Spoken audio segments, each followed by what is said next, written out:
Hello, welcome to ONTIC's Connected Intelligence Podcast. I'm Fred Burton, ONTIC's Executive Director of Protective Intelligence.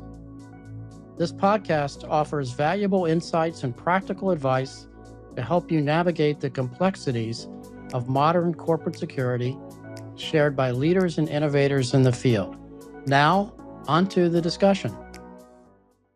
Hi, I'm Fred Burton here today with Robin Welch-Stearns. Robin started her career at the Central Intelligence Agency, where she spent 5 years in the Directorate of Operations. She spent that time undercover working to support intelligence gathering all over the world. While at the agency, she was recruited to help start the Global Investigations Program at Google. In her 12 years at Google, Robin shaped global programs on insider risk, workplace violence, threat detection and management, intelligence, investigations, and physical security. Robin, welcome to the ONTIC Connected Intelligence Podcast. Thank you so much for having me, Fred. It's our pleasure. Robin, can you tell us a little about your background and what led you to starting the Pacific Resilience Group? Why did I start Pacific Resilience Group? What led me to starting Pacific Resilience Group? I spent 5 years at the agency and learned a ton. The training was remarkable. Then I went to Google, where we were a really small, lean team, and watched it grow. I developed a lot of contacts. I saw a gap in the industry where people either went from government straight to consulting or working at security consulting firms. And there wasn't a lot of private sector experience where people understood the culture and could speak to the employees and could understand how a tech company works, really. And I saw that gap. And after 12 years at Google, which most people will tell you each year is like dog years, so 12 years ended up being a lot longer. And I just saw this gap, especially with females in this space. And I wanted to help other females and other tech companies really mature their security programs. Yeah, that's an amazing story. And someone with your background, not only at the agency, but at Google, how would you define insider risk? And what are the most common forms it takes in organizations today? That's a great question. I'd like to start by answering that by saying that insider risk in the corporate space is very different from what you see in the public sector. I think a lot of people come out of the public sector and they still have that counterintelligence hat on, and they see nation state sponsored espionage or insider risk as something that is really important that they want to tackle. But really, insider risk needs to be thought of far more broadly. And it's very rare that you have state sponsored espionage. It's something like 1% of insider risk is actually state sponsored. What you really The definition of insider risk is the potential for an organization's data, people, or resources to be negatively impacted by someone with legitimate access. So we need to remember that this is current employees, former employees, contractors, business partners, even spouses who come for lunch, um, significant others. But really, the most common form is negligence. Something like 55 to 60% of insider risk incidents happen from negligence. Yeah, that's a fascinating stat. I did not know that. So thank you for sharing that. Robin, what are some effective strategies or frameworks organizations can implement to detect and prevent insider threats? Well, I think understanding the data, it's about a comprehensive approach. Data loss prevention tools are important. Now, combining all of this, user entity and behavior analytics, training, policies, access control, asset protection, and of course, your exit procedures. Now, I think it's really important for this conversation to bucket our insiders, really. If you're developing a comprehensive insider risk program, I've talked about negligence, but then you also have malicious insiders. So, all of these approaches that I've talked about can help even with your nation state actors. So, if you're developing a comprehensive approach, they will catch your nation state actors, which I know a lot of our leaders really care about because that's what grabs the news. That's very cloak and dagger. And those are the stories that you predominantly see on the news. But really, if you take your tools, your data loss prevention tools, your behavior analytics, that will get negligence, that will catch negligence. It will, if you're doing it right, catch malicious insiders. Training will catch negligence, which is a huge portion. Your policies so much aren't going to catch, of course, malicious insiders or even nation state actors. But once you have this full approach that uses DLP and access controls, asset protection, and really getting your exit procedures done right, really it's about looking at the life cycle of an employee. Yeah, that's fascinating. So, in context, you would view that as that convergence of also cyber and physical, right? Absolutely, we have to work together. I was just asked this question yesterday. One of the most important things that you can do, which we were still working on when I left Google, is bridge that physical security with your SecOps group and really work together to bridge these gaps to make sure that your physical security and your security operations are really working well together. How important is it to understand the psychological factors that drive insider threats? From background in the US government, that appeared to be something that we were always discussing or looking at some of these spy scandals. And let's be blunt, no agency has been untouched by that. So from a psychological factor perspective, what are some of the signs that organizations should look out for? Yeah, it's tough because this is where your USG experience or public sector experience can really help. Is we are trained to understand the different motivations. And what you see the most is financial gain, even if it's not someone who is angry at the company. Financial gain is a huge motivation for both, your nation state actors, both inside the US government and in the private sector. So, really looking at that. The other thing that I think is interesting is we don't want to get distracted by things that we think will drive insider risk. For example, geopolitical events. We're not seeing a lot of new insider risk cases being driven by someone who is upset about geopolitical events. So we don't want to focus too much there. That's You're going to see protests, disruption, but you're not seeing insider risk come out in huge amounts here. But what you want to look at is financial gain. That will cover, like I've said, what you want to do is create a comprehensive program so that you catch all three buckets that we've labeled, right?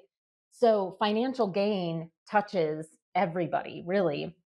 And what you see in some of the really famous insider risk cases, Anthony Lewandowski with Uber and Waymo with autonomous vehicles, there's financial gain, and everyone at every level. Anthony Lewandowski was working at the highest level at Google. Um, you still see that financial gain. So I think it's really important to pay attention to that. Yeah, that's fascinating. And when you start putting that in context, let's face it, a company like Google, you would think that most executives are very well paid, and it's like anything else, I guess, that folks just want a little bit more. Exactly. But remember, at the time, this happened in, I want to say, 2016. The race for autonomous vehicles was the thing, similar to AI.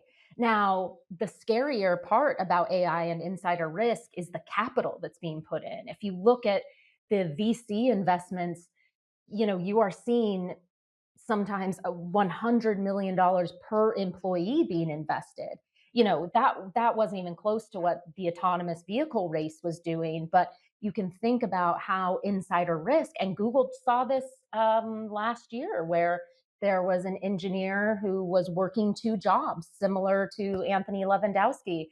And this race for AI is really going to cause some problems in the insider risk space, both for financial gain, malicious, and of course, your nation state actors.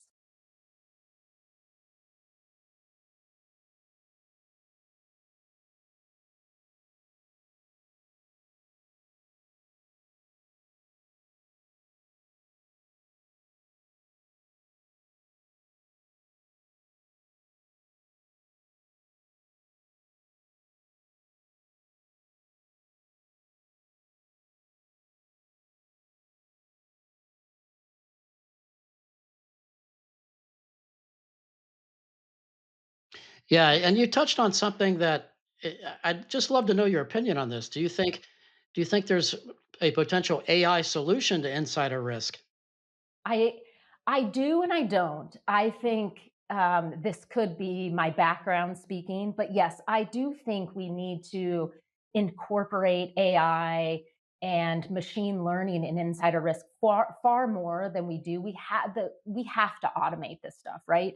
But you'll never get away from that human um, set of eyes that has to be on it. An employee that you are looking at who is doing something in a data center is going to have much different habits. They live in a different area, versus someone who is living in Mountain View, California, for example. You have to be able to take those nuances and think critically about the behavior that is going on. Yeah, that's fascinating. Now, what role does employee training and awareness play in reducing insider risk? And what topics should be prioritized when it comes to employee training and awareness in your assessment?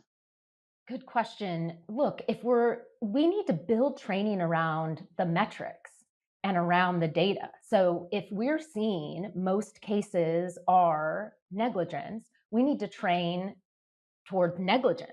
We need to be clear about what can happen. There's a great case that happened out of Heathrow Airport where an employee lost a sensitive USB that had the route the Queen takes to the airport, credentials that are needed, perimeter security, all sorts of stuff. That was negligence. And we need to Sure. share these cases so that people understand that even the best employees make mistakes and that you need to constantly be careful. And we need to write this into policies and everything and make sure that we are clear that negligence can be a policy violation. Interesting. Looking ahead, what do you think will be the biggest challenges and opportunities in managing insider risk in the next 5 to 10 years? So I touched a little bit on this earlier. I think our opportunities are huge in insider risk right now. Our job is really to help the business thrive. We shouldn't be, as security professionals, people who say no with a lot of regularity. We could be yes, but. So I see a ton of opportunities in this space. We don't want to be alarmist. And like I said, we can use AI and all of these new technologies coming out to help our businesses thrive.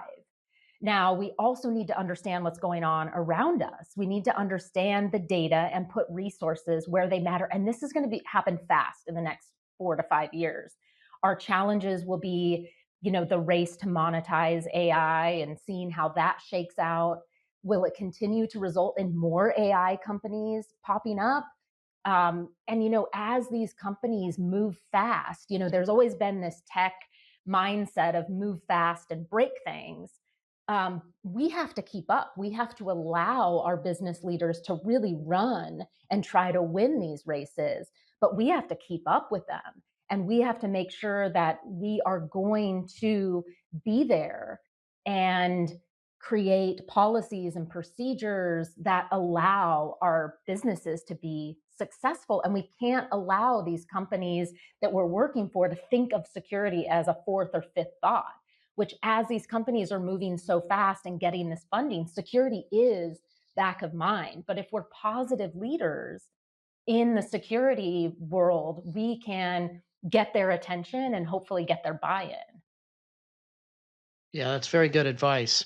Speaking of advice, what would you give to leaders and decision makers on fostering an environment that balances security with employee autonomy? I think it's really simple. Treat employees like adults and they'll act like adults. Now, I would be remiss for not asking this question. Do you miss the agency?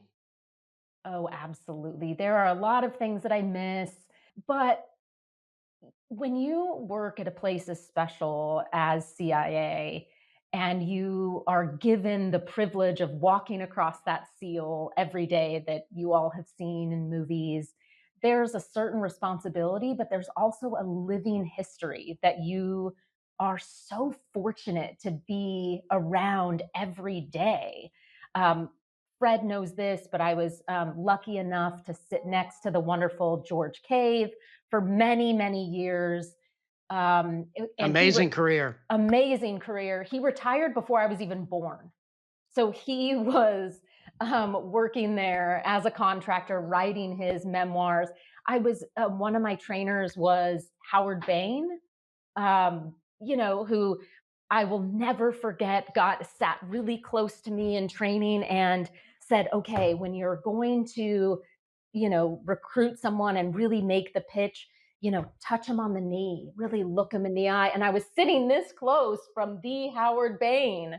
I got to meet the COS who was in Tehran for unfortunately 444 days, but really just people who give their lives so that we can live here in a way that in and you will never hear about it. You will never hear about the things that George did.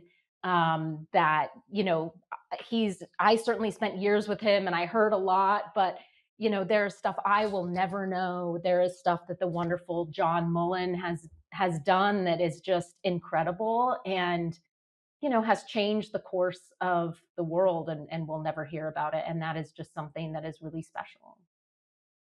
Yeah, for sure. Now, before we go, I've got to ask you this question. We ask all of our guests this question. What does connected intelligence mean to you? Great question. This is something when I think of connected intelligence, this is something that's really important to me. When I looked around before starting Pacific Resilience Group, and I had spent a long time in the private sector, everybody was locking down stuff. Your security firms, your consultants that would come in, no one was sharing information. And when I started this company, I wanted to disrupt the security industry. I wanted to share things for free.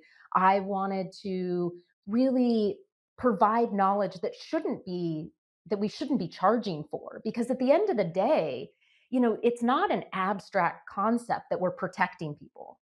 These people exist. We know them. My spouse works at a company. My kids go to a school. The more we share, the safer we all are. So, connected intelligence means to me that we are sharing information, that we are helping each other as much as possible, because at the end of the day, it helps every single person. No, I appreciate that. Now, is there anything that you would like to say that I haven't asked you? Great question. Let's see. I would, if you are curious about insider risk and you want help, please just reach out. You can look at my website, pacificresiliencegroup.com. Um, I've done a lot in the insider risk space, and want to help companies come up with common sense approaches. This isn't something that you have to have a ton of headcount or a ton of money to do. There are a lot of common sense strategies that you can deploy that will keep your people safe and, most importantly, help your business thrive. Well, thank you so much, Robin, for being on the OnTick Connected Intelligence podcast. Thank you for having me. It was wonderful. It was our pleasure. Thank you. Thank you.